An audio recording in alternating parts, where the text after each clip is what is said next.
Hi everyone and welcome back to the channel. I'm Bea from the Archer & Olive Ambassador team, and today I want to talk about Archer & Olive digital products. In case you didn't know, you can buy digital files for stickers and tabs, print them at home and use them in a lot of different projects. In the blog post linked below, I've included all the specific files that I'm using for this tutorial, but I really recommend checking out their website because there are so many beautiful designs you can choose from. Before we get started, just a quick disclaimer. All digital files are for personal use only.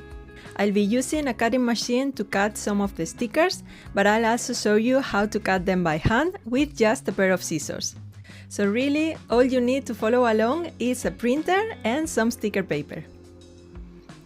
Getting already printed and cut stickers from the shop is of course the easiest option, but some of them are sold out and still available in digital. So in this video, I want to show you different options for sticker papers that you can use, what I recommend depending on how you plan to use them, and a few creative projects you can make using Archer & Olive digital files. Let's start with cutting methods. If you have a cutting machine, it's a great option for cutting full sticker sheets or repeated shapes, especially when working with matte, gloss or vinyl sticker paper. However, some specialty papers like holographic can be tricky to cut with a machine. Sometimes the sensor has trouble detecting the cut lines, so for those papers, hand cutting is often the easiest and most reliable option. And honestly, hand cutting can also be a nice, slow and relaxing process, especially for small decorative stickers. So don't be discouraged if you don't have a cutting machine at home.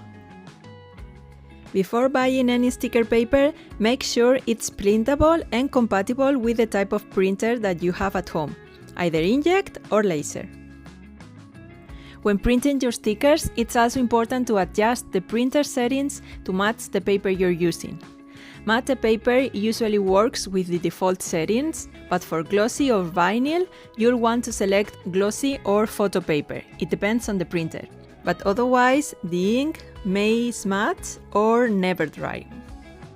Personally, I usually print my stickers on matte paper when I'm using them in my journal or for other paper-based projects, and I choose glossy paper for notebooks or folder covers.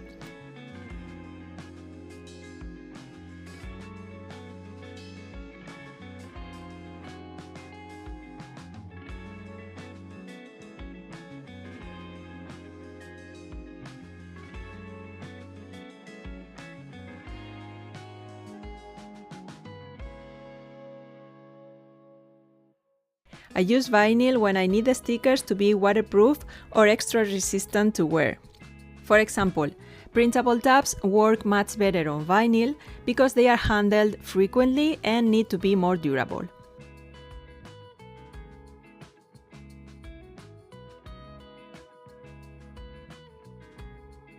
Clear sticker paper is another great option, especially for layering.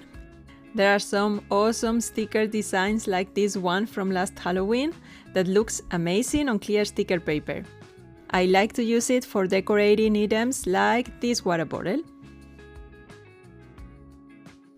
And you can also layer it with holographic paper to create an even more magical finish.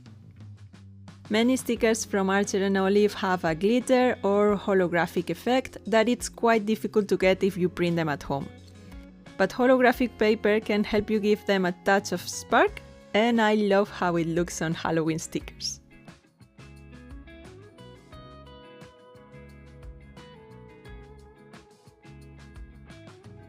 You can also use clear sticker paper to create something completely different, like this frame with some stickers from last autumn.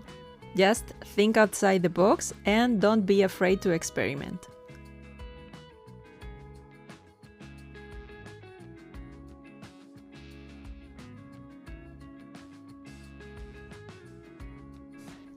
If you'd like to try this yourself, I've created a printable to help you choose the perfect paper for each project and whether it's better to cut it with a machine or with a pair of scissors by hand.